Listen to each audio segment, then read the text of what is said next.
to SmartCon. I'm super excited and really happy to see everybody in person for this conference. My name is Yaser. I head the data products group within Chainlink Labs.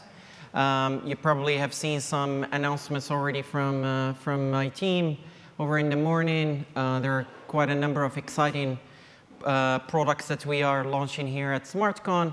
But also, I wanted to give everybody here a preview to some other products that are in the pipeline from our side. And the one that we are going to be talking about is the price risk indicator. But to set the stage first, I would like to cover how asset price risk is impacting DeFi. Some of you might be involved in development of DeFi applications. Some of you who are involved in applications in the DeFi space care a lot about user experience, care about treating customers fairly, care about allowing risk managers from all kinds of segments to be able to interact with your applications in the best way possible. And yes, price is important. I'll talk about what the price risk indicator is, what problems it tackles, and I'll show you some concrete examples of what it looks like, but also how it can be effectively used. So, better than myself saying it, I'm using a quote from one of our DeFi users, one of the largest platforms, keeps saying to me, yes, Yaser, price accuracy is the lifeblood of the risk management of my platform. Yes, for me to optimize for the user experience, the price quality is of utmost importance. And yes, it matters to everybody, because 1% here and 1% there makes a lot of difference over the long run. Yet, when things go wrong, the impact can be substantial. You have seen cases throughout the years of mispricing, of platforms that have used outlier pricing that ended up with all kinds of issues. What kind of issues? We're talking about over-collateralization, for example, so capital inefficiencies. We're talking about potentially unfair liquidations that happen because of bad pricing. We're talking about just plain bad risk management or poor portfolio construction. Here is a plot here of a price of a digital asset. Doesn't matter which token is that.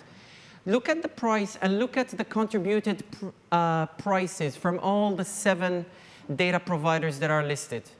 What you can see here is that you can see dispersion of prices. You can see difference in terms of frequency of price contributions. So which one is more right than the other?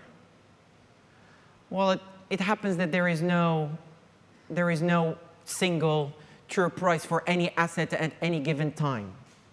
If you ask me what is the price of the iPhone that the gentleman is holding, for example, at this time, I mean, the market might agree, but it doesn't make it a true price in any sense. So for any asset in this world, no matter what it is, digital or not, there is actually no true price at any given point. But rather, there is a distribution or a probability distribution around such prices. So we looked at this problem, and we looked at ways we can tackle this inefficiency around or this measurement errors with regards to pricing. But also when we looked at it and designed a solution for it, we wanted to stay very true to what Chainlink price feeds are based on and the security guarantees and the trust minimization that they provide. Yes, price feeds are today and will continue to be based on independent price providers, benchmark providers, and so forth. Yes, the prices that we provide on chain have to be market representative. They cannot be just based on a subsegment of the market. Yes, they have to be produced by this trust minimized infrastructure that you all came to know about through Chainlink. And it has to be about decentralized consensus. But here is, well, we always, by design, the consensus that produces prices on chain, yes, does a fair good amount of work to minimize the measurement errors. There are still residual measurement errors, so forth. So why not expose these measurement errors as part of the price data? And here comes the price risk indicator, which is literally it builds that probability curve that we talked about. But in other terms, to put it simply, it actually measures the level of consensus in terms of the consensus between all the observations in the market. It's a measurement problem. It is about measuring the precision or the imprecision in all the contribution, but one relative to the other. How does it look like? It looks like the BTC price, for example, that I'm showing here, which is still fundamentally a price, a single price, but with a band associated with it. So let's talk a little bit more about how it's constructed. There are two pillars into how the price risk indicator is constructed.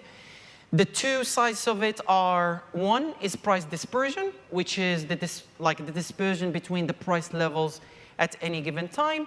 And then there is another element that controls the width of the band in terms of the intrinsic volatility of the asset itself. We do this exclusively using observable market data. I'll double stress on this point. Exclusively observable market data without using any proprietary information that is not viewable by anyone. Okay? It's part of the security aspect of the design of this indicator. So what do I mean by price dispersion? This is a hypothetical stablecoin that you can see three prices around the par value of $1. You can see that no matter what, you can see three graphs there, three lines. They represent three different price contributors.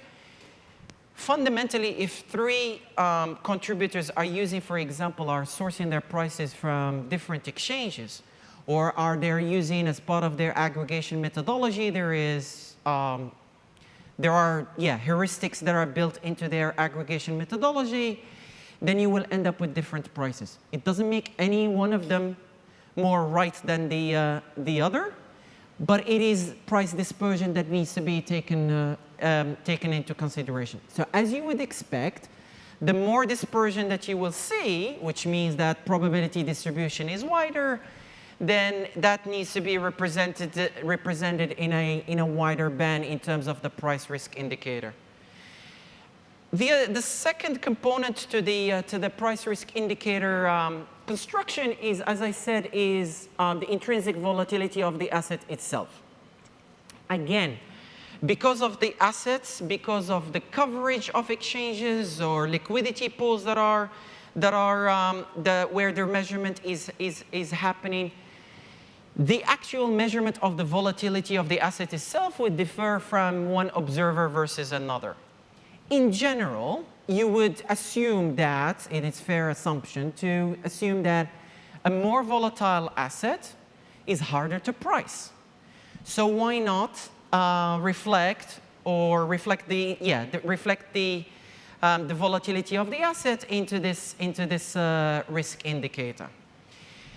So let's look at it in taking this into consideration, these two components, which is price dispersion between the different measurements provided by different data providers and the volatility of the asset, how does this price risk indicator looks like?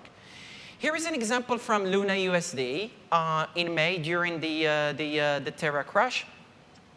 And I want to seek your attention towards the middle of the graph.